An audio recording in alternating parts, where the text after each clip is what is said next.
माध्यम में कण की मात्रा ज्यादा है तो किसी माध्यम में कण की मात्रा कम है। और जिसमें कण की मात्रा ज्यादा होगा उसमें प्रकाश की चाल कम होगी, इतना ध्यान रहे। और जिसमें कण की मात्रा कम होगा उसमें प्रकाश की चाल ज्यादा होगी। कण कम चाल ज्यादा, कण ज्यादा चाल कम। क्लियर। और जिसमें कण ज्यादा है वह है सघन माध्यम, और जिसमें कण कम है वह है विरल माध्यम। ठीक है। अलग अलग माध्यम में प्रकाश की चाल अलग अलग होती है। शून्य में या निर्वात में प्रकाश की चाल सबसे ज्यादा होता है। ठीक है। क्वेश्चन आए कि निम्न में से किसमें सबसे अधिक प्रकाश की चाल होती है, तो सबसे ज्यादा प्रकाश की चाल होता है निर्वात में। हाँ, एक और चीज हो सकता है कि कहीं दे देवे क्वेश्चन में कि इनमें से किसमें प्रकाश की चाल सबसे अधिक होती है, और ऑप्शन में निर्वात नहीं रहे। ऑप्शन में रहेगा हीरा, कांच, जल, इनमें से सब। तो निर्वात में या मुक्त आकाश में प्रकाश की चाल सबसे ज्यादा होता, तो होता कितना है 3 लाख किलोमीटर प्रति सेकेंड। मतलब प्रकाश जो है वह मुक्त आकाश में या निर्वात में 1 सेकेंड में 3 लाख किलोमीटर दूरी तय करता है। कितना दूरी चलता है 3 लाख। एक सेकेंड में 1 सेकेंड में 3 लाख किलोमीटर। 3 किलोमीटर ना 3 लाख किलोमीटर। ठीक। अर्थात 3 गुने 10 के पावर 8 मीटर सेकेंड। ठीक है।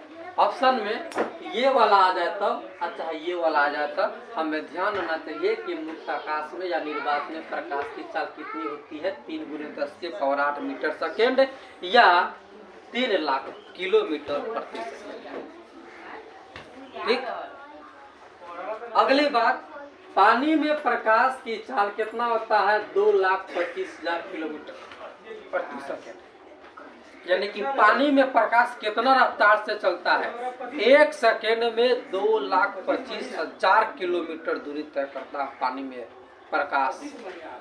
प्रकाश कौन?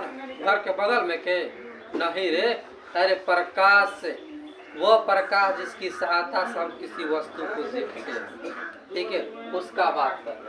तो पानी में प्रकाश की चाल कितनी होती है 2,25,000 किलोमीटर प्रति सेकेंड। कांच में प्रकाश की चाल कितनी होती है 2 लाख किलोमीटर प्रति सेकेंड। कितना होता है कांच शीशा। ठीक है, तो उसमें प्रकाश की चाल कितनी होती है 2 लाख किलोमीटर प्रति सेकेंड। ठीक। वो अगली बात, जिस माध्यम का प्रकाशीय घनत्व जितना ज्यादा होता है उसमें प्रकाश की चाल उतना ही कम होता है। यहाँ सब्जेक्टिव पूछ दे किसी माध्यम का प्रकाशीय घनत्व अधिक है, प्रकाश का चाल होगा ज्यादा कम, ये भी दोनों, इनमें कोई नहीं। क्या होगा कम? देखो प्रकाशीय घनत्व में क्या है, मतलब इसकी जो इसमें जो है प्रकाश की चाल क्या होगी कम होगी। ठीक है, तो प्रकाशीय घनत्व का मतलब ये है कि वो माध्यम सघन माध्यम, तो माध्यम जो है वह सघन माध्यम है। मतलब उसमें कण की मात्रा ज्यादा है, और जिसमें कण का जितना मात्रा ज्यादा होगा उसमें प्रकाश की चाल उतने ही कम होगी। उसमें प्रकाश की चाल उतना ही कम होगी। अगली बात, वायु की अपेक्षा पानी प्रकाश का सघन माध्यम। यानी कि वायु में कण की मात्रा कम होती है, अब पानी में कण की मात्रा वायु से ज्यादा होता है। इसीलिए जो वायु है यह विरल माध्यम हो गया, और जो पानी है यह सघन माध्यम हो गया। तो हम इसी को कह सकते हैं कि हवा के तुलना में पानी सघन है।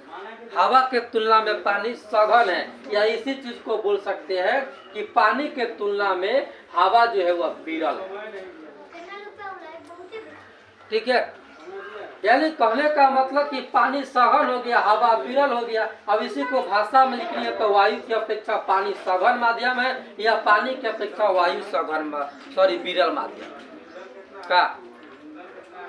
ठीक। अगली बात, जब प्रकाश की किरण किसी दो माध्यमों को अलग करने वाली सतह पर सीधी पड़ती है तो वह प्रकाश बिना मुड़े ही यानी कि सीधे निकल जाता है।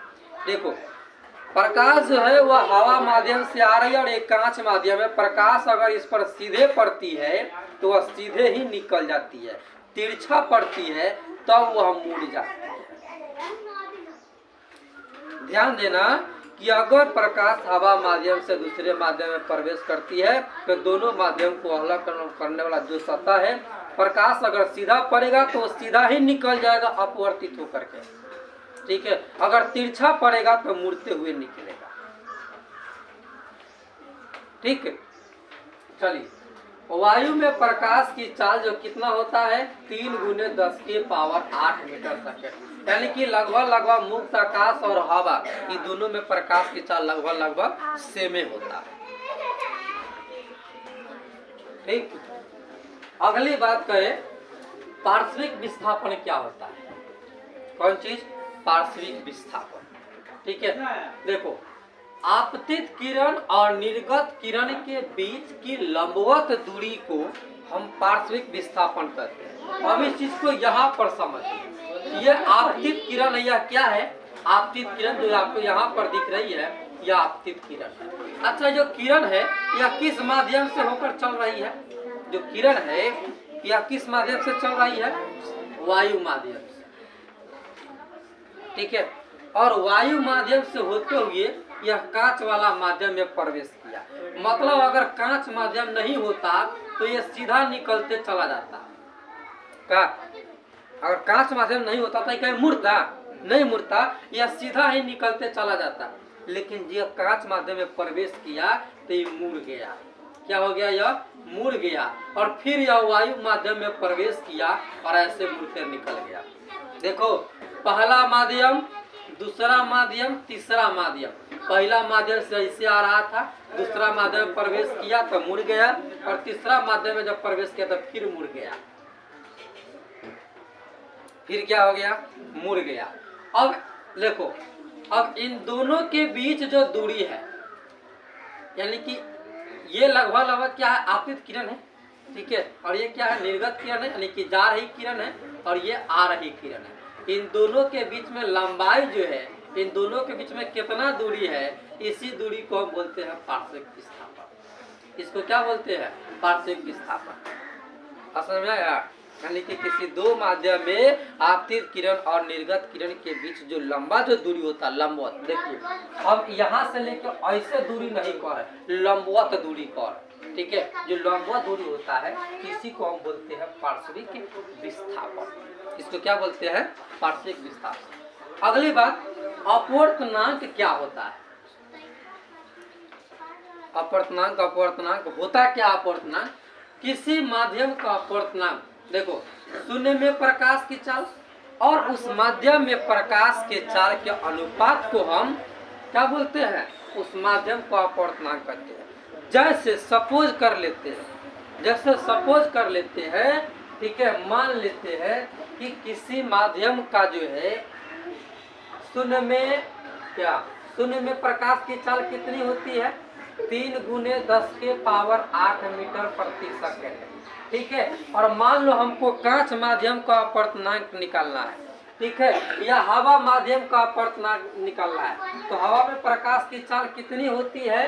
3 × 10⁸ मीटर प्रति सेकंड, ठीक है। तो इसको काट देंगे तो कितना आएगा? 1 आएगा। यह निकल गया हवा का अपवर्तनांक। ये किसका निकल गया?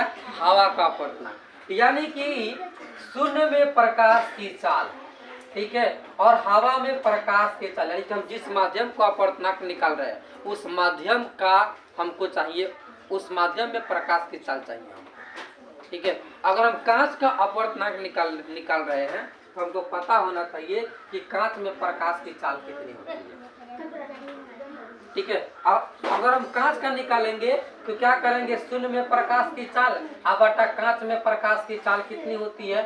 2 लाख किलोमीटर प्रति सेकेंड, ठीक है। हम इसको मीटर में बदल देंगे, दोनों कटने पर जो आएगा वो क्या निकलेगा? कांच का अपवर्तनांक निकलेगा। यानी कि किसी भी माध्यम की अपवर्तनांक निकालनी है तो जरूरी क्या है? शून्य में प्रकाश की चाल, ठीक है, और जिस माध्यम का निकाल रहे हैं उस माध्यम में प्रकाश की चाल, दोनों को अनुपात कर देंगे, ठीक है। और अनुपात करने पर हमको जो मिलेगा उसको क्या बोलेंगे? उस माध्यम का अपवर्तनांक। ठीक, अब आगे सापेक्ष अपवर्तनांक VVF। ठीक है, इसको एकदम बिल्कुल याद रखना। जब प्रकाश की किरण एक माध्यम से दूसरे माध्यम में जाती है तब दूसरे माध्यम का अपवर्तनांक पहले माध्यम का सापेक्ष अपवर्तनांक कहलाता है। सपोज करो, अब यहाँ पर देख लो, ठीक है, मान लीजिए कि कोई प्रकाश जो है वह वायु माध्यम से कांच वाला माध्यम में प्रवेश किया। कोई प्रकाश जो है वह वायु माध्यम से कांच माध्यम में प्रवेश किया। यहाँ पर क्या कहा गया? यहाँ पर कहा गया, ठीक, कि जब प्रकाश की किरण जो है एक माध्यम से दूसरे माध्यम में प्रवेश करती है तब दूसरे माध्यम की अपवर्तनांक, यानी कि इसका जो अपवर्तनांक होता है, किसका अपवर्तनांक, इस कांच का जो अपवर्तनांक होगा, इसी अपवर्तनांक को हवा का सापेक्ष अपवर्तनांक कहेंगे। इसी अपवर्तनांक को हवा का सापेक्ष अपवर्तनांक कहेंगे। जैसे मान लीजिए कि प्रकाश जो है वह जल माध्यम से कांच माध्यम में प्रवेश करता है। ठीक है, तो पहला माध्यम कौन है? जल, और दूसरा माध्यम कौन है? कांच। ठीक है, तो कांच का जो अपवर्तनांक होगा उसको हम जल का सापेक्ष अपवर्तनांक कहेंगे। समझ में आई?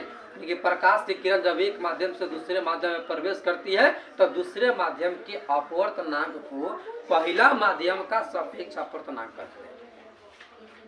ठीक, अगली बात, आपेक्षिक अपवर्तनांक क्या होता है?